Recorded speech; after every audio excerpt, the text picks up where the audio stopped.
우리가 중국하면 한족이라는 말을 자연스럽게 떠올리죠. 사실 혈통학적으로는 이 한족은 존재하지 않습니다. 몽골이 지배하던 중국에서 3등 민족이었습니다. 우리도 한때 한족이었어요.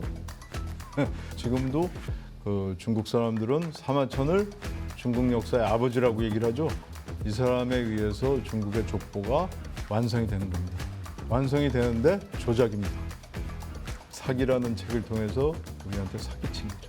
지금도 중국 역사에 반복되는 역사 서술 방식이에요. 중국 공산당도 마찬가지입니다. 강렬한 자기 어떤 민족주의나 자기 국가주의 중심적으로 다시 회귀하고 있다는 것은 제가 볼 때는 공산당의 어떤 착오와 오류가 아니라 이 사람들이 2000년 이상 보였던 경향성으로 다시 복귀하고 있는 거라고 저는 생각을 합니다.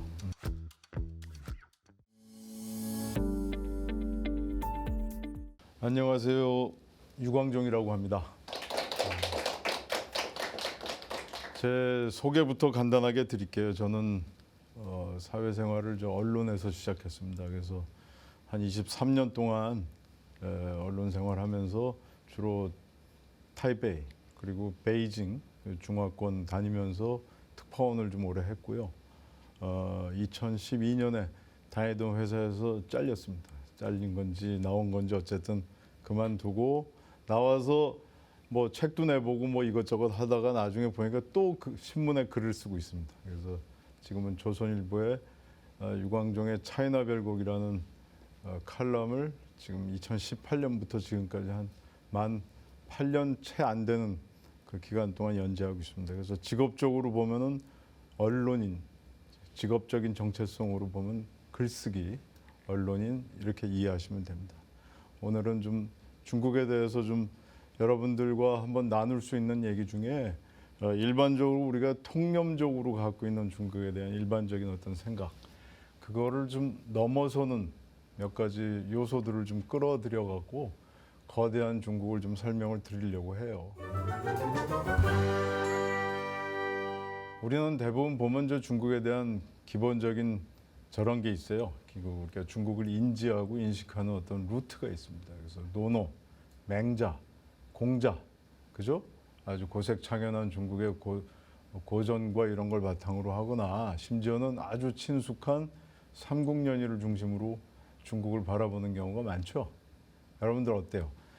근데 사실은 중국은 저는 국가라고 지금 뭐 엄청나게 대단한 어떤 잠재력을 지닌 국가로 부상하고 있지만 저는 그 배후 그리고 어떤 그 토대로 보자면은 중국이 꼭 나라일까 하는 생각을 많이 합니다.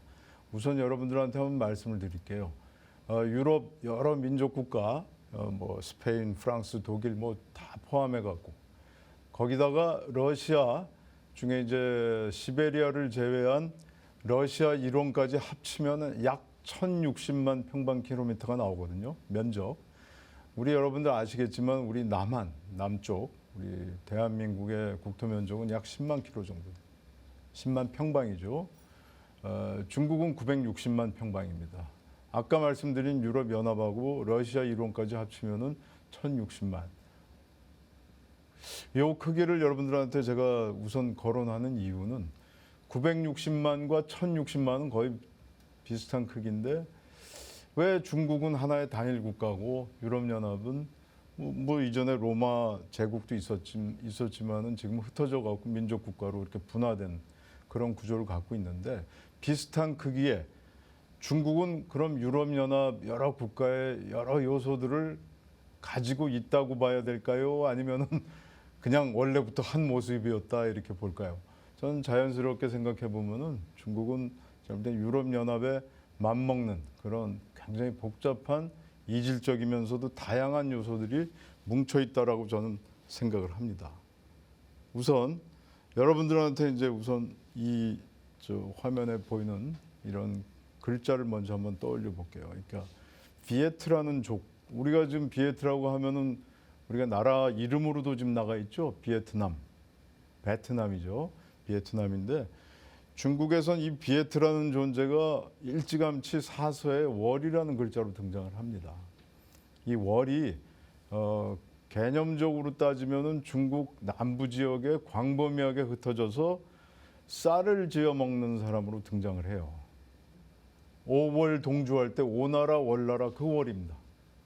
그리고 월나라의 임금이 누구죠? 유명한 사람 있잖아요. 구천.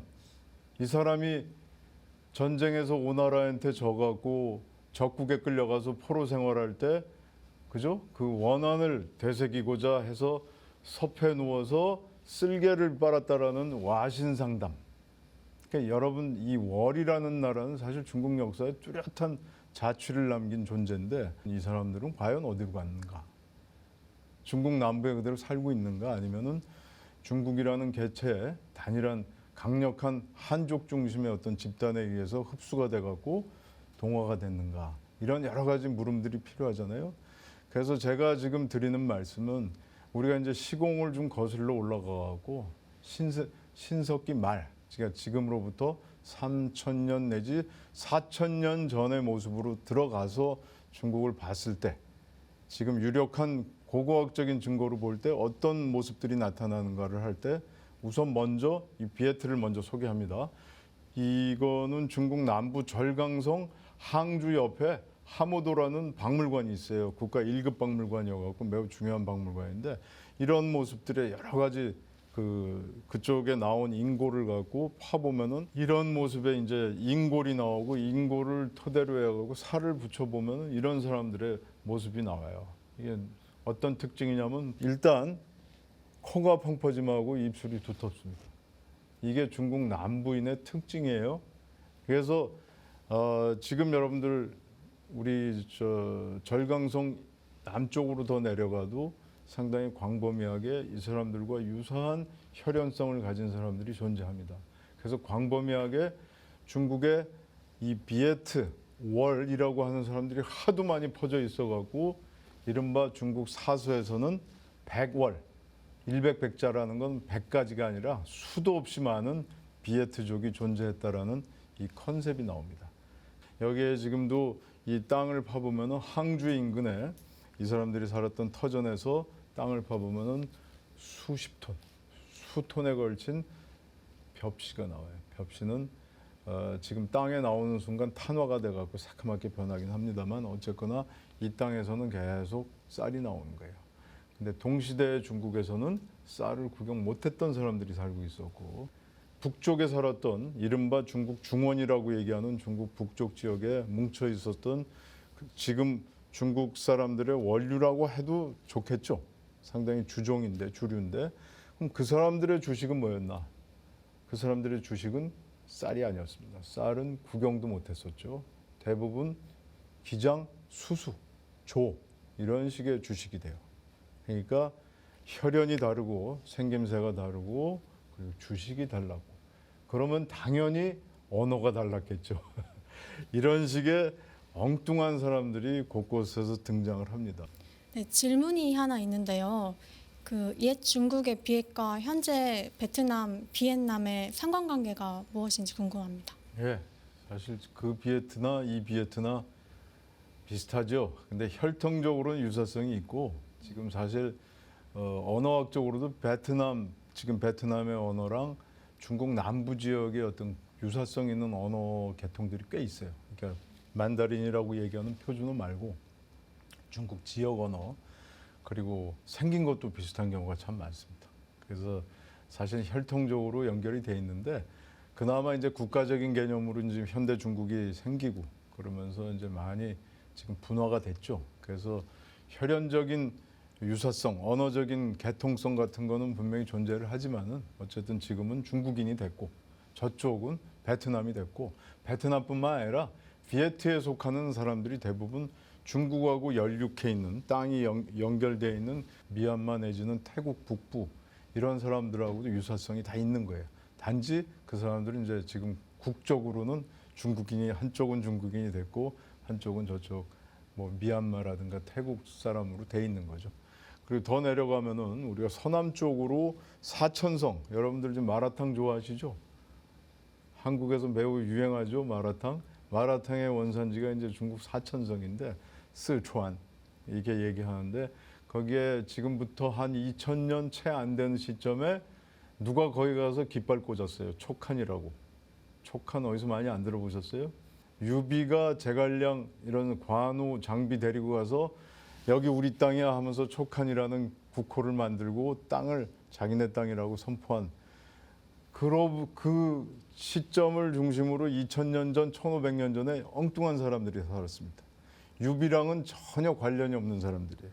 자, 이 웅장하죠. 이 청동기 마스크인데 큰 거는 직경이 한 1.5m 정도 돼요. 그러니까 사람 얼굴에 못 씁니다.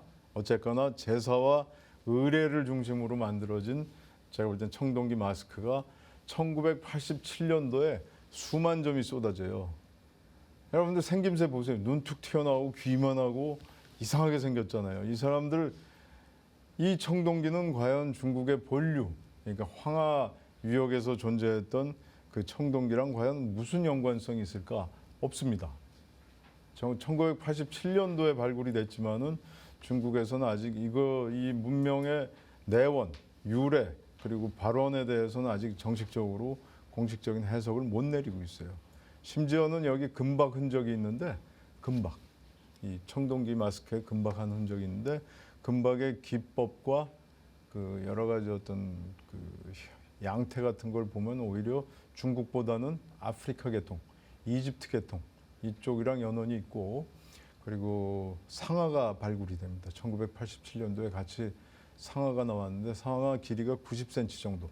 그러니까 아시아 코끼리가 아니라 아프리카 코끼리 상아가 나오는 걸 보아갖고 이게 중국의 어떤 동북 쪽에 있었던 중국 문명과 접합점이 아닌 오히려 아프리카 내지는 이집트 쪽하고 교류가 있었던 문명의 흔적으로 말을 합니다. 그래서 집중 발굴된 장소가 삼성퇴예요. 우리나라 대기업 이름하고 거의 흡사합니다. 글자는 똑같고 무더기 퇴자, 언덕 퇴자를 써갖고 삼성퇴 문명이라고 얘기를 합니다. 자, 이것뿐이 아니에요. 비슷한 시기에 황하가 자리 잡을 무렵, 황하 문명은 중국 사람들이 자기네 문명의 모태라고 얘기를 하죠.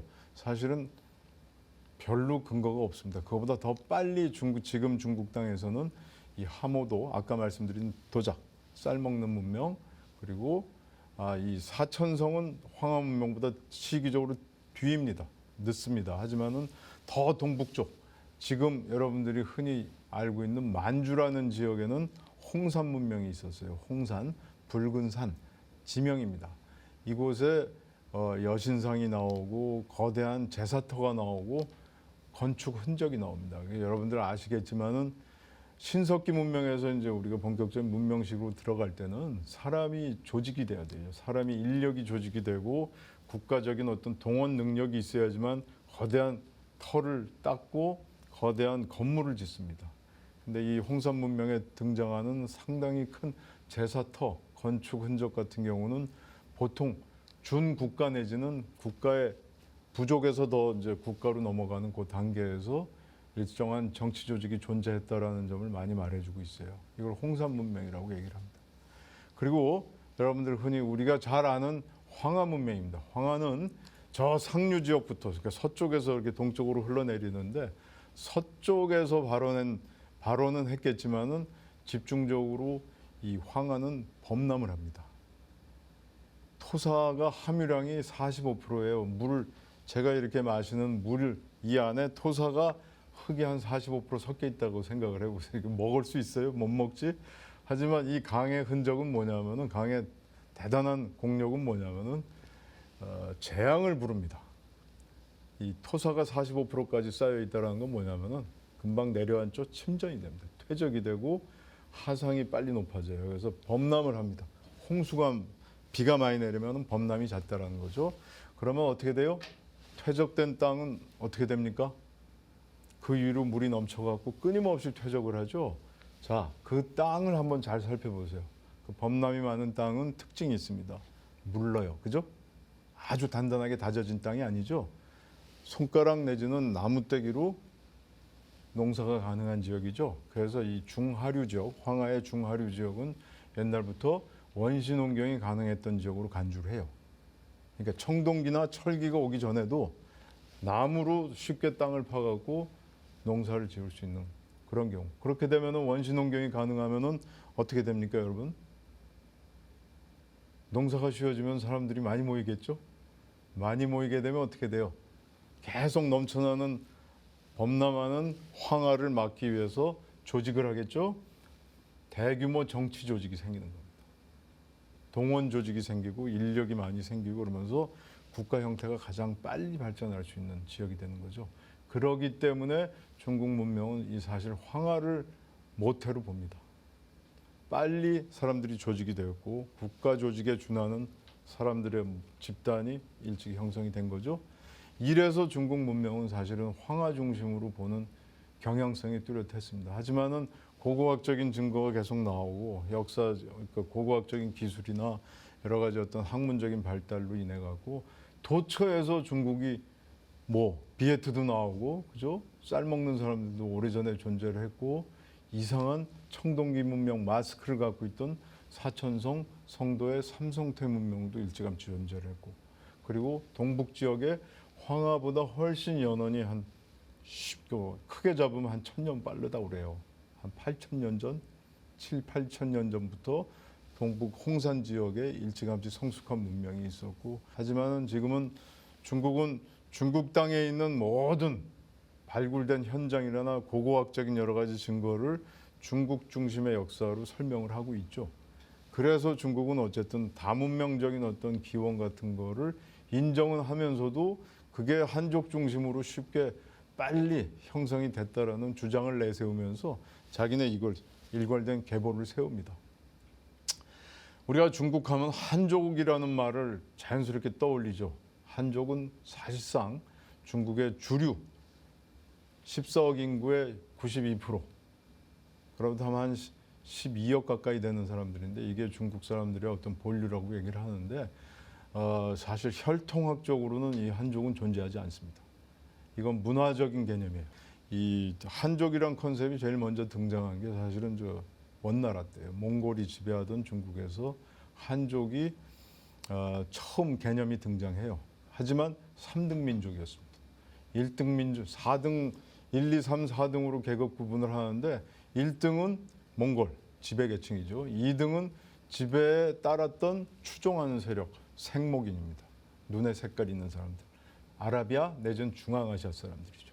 3등이 바로 한족인데 한족은 황하 장강 이북에서 광범위하게 뭉쳐 살았던 한자를 사용하는 사람들로 해갖고 우리가 그 당시에 원나라한테 점령을 당한 적이 있죠. 복속을 당하지는 않았지만은 전쟁으로 이제 싸우면서 고려도 그 안에 들어갑니다. 그러니까 우리도 한때 한족이었어요. 지금도 이제 중국 하면은 한족 중심으로 국가를 설명하는데 DNA를 이렇게 한번 조사를 해보면은 크게 4개 집단의 한족이 존재한다라고 중국 사람들이 강변을 합니다. 4개 집단으로 존재한다는 건 사실상 존재하지 않는다는 얘기죠. 진시황이 중국 강역을 광범위하게 통일을 했고 그 이후로도 여러 왕조가 들어서기 시작하면서 대부분 여러분들 사실은 중원에서 컸던 한족 중심의 왕조가 중국 역사를 지배했던 경우 많지 않아요. 대부분 외래 민족입니다. 외래에서 북방에서 주로 많이 들어오고 여러 가지 선비족이라든가 흉노, 말갈, 돌궐 이런 계통의 수많은 민족들이 들어와 갖고 중원에 주인 없는 땅에 주인 행세를 하면서 중국의 통일 왕조 역사를 계속 이어가는 관계죠. 그래서 중국은 사실은 국가의 단일한 혈통을 중심으로 국가 개념으로서 설명하기보다는 유럽 지역에 맞먹는 거대한 어떤 다양한 요소를 지닌 문명체로서 우리가 인지를 하면은 더 빨리 중국의 어떤 속살 같은 걸 볼 수 있어요. 그럼에도 불구하고 이제 중국이 한나라 무제에 들어오기 시작하면서 한무제 때 여러분들 한무제 드라마에서도 많이 보시죠. 제일 강성했던 왕입니다. 이 사람에 의해서 거대한 영토 개척이 이루어져요. 그러면서 이제 한무제에 의한 대규모 강역 확충이 벌어지기 시작하면서 이걸 어떻게 통일적인 구조로 설명을 해야 되느냐 하는 필요성이 생겼죠. 여기서 등장하는 사람이 바로 여러분들한테 낯설지 모르지만은 중국 역사를 들여다볼 때 가장 유명한 인물 중에 하나인 동중서입니다. 동중서가 한무제의 신하로서 중화주의, 중국을 중심에 두고 주변을 다 이족, 오랑캐로 보되 그거를 흡수하는 시스템을 만들어. 이게 바로 여러분들 흔히 요즘도 많이 사용하는 중화주의의 탄생입니다. 그리고 동중서로부터 배웠던 사마천이란 유명한 역사가가 중국의 족보를 만들죠. 족보는 누구냐? 저기 전설상의 황제와 염제부터 결합을 해갖고 한무제 때까지 쭉 내려오는 왕실의 족보, 역대, 제왕, 군주 쫙 하면서 그 사람들의 전기를 쓰고요. 그리고 주변에 제후 이런 사람들을 다 끌어들여가고 열전을 만듭니다. 그래서 사마천 사기를 기전체라고 얘기를 합니다. 본기와 열전. 그래서 두 글자를 따갖고 기전체라고 얘기하는데 지금도 그 중국 사람들은 사마천을 중국 역사의 아버지라고 얘기를 하죠. 이 사람에 의해서 중국의 족보가 완성이 되는 겁니다. 완성이 되는데 조작입니다. 사마천은 사기라는 책을 통해서 우리한테 사기친 거죠. 하지만 중국을 위해서는 그게 재앙인지 축복인지 모르겠지만은 중국을 한 계통으로 뚜렷하게 설명하는 기제를 만들어냅니다. 그게 지금도 중국 역사에 반복되는 역사 서술 방식이에요. 그래서 중국 공산당도 마찬가지입니다. 중국 공산당도 한족을 중심으로 이제 물론 혈통적인 언급은 안 하지만은 마르크스 레닌주의 그걸 기초로 하고 그 뒤에 모택동 사상, 등소평 이론 뭐 이런 식으로 붙여갖고 족보를 형성하는 구조로 가고 있어요. 그래서 중국은 공산당이 집권했지만은 공산당 이전에도 중국 사람들의 뇌리에 강력하게 박혀 있는 건 바로 이 중화주의입니다. 이 족보, 한족 중심으로 무조건 긋는 거예요. 그래서 무슨 이거 단일한 어떤 중심을 세우게 되면은 주변에 있는 여러 가지 다양하고 이질적인 요소를 섞어갖고 하나로 설명하기 쉽잖아요. 그래서 중국은 습관적으로 중화주의에 빠지게 경향성 그쪽으로 기울게 돼 있는 구조가 있습니다. 그래서 여러분들 중국을 볼 때도 우리가 중국은 단일하게 한족으로 형성이 됐다라는 이런 거짓말은 사실은 이제는 통하지 않습니다. 중국도 그 다원성, 다변성을 인정을 하죠. 하지만 그거마저도 억지로 이 단일한 어떤 중심의 구조, 중심을 하나 형성을 해갖고 이걸 끊임없이 수렴하는 이 흐름으로 가고 있어요. 그래서 여러분들 중국은 자기 본위주의, 자기 중심주의, 천하에 내가 중심이 있다라는 이거를 결코 놓지 않습니다. 그래서 2008년 베이징 올림픽에서도 그 뚜렷한 경향성을 보였고요. 지금 왕성한 팽창을 하면서도 자기가 세계의 중심이라는 이 자부심, 이거는 잘못하면 팽창주의가 될 수 있어갖고 우리 주변에 있는 여러 국가들이 굉장히 경계를 해야 되겠죠.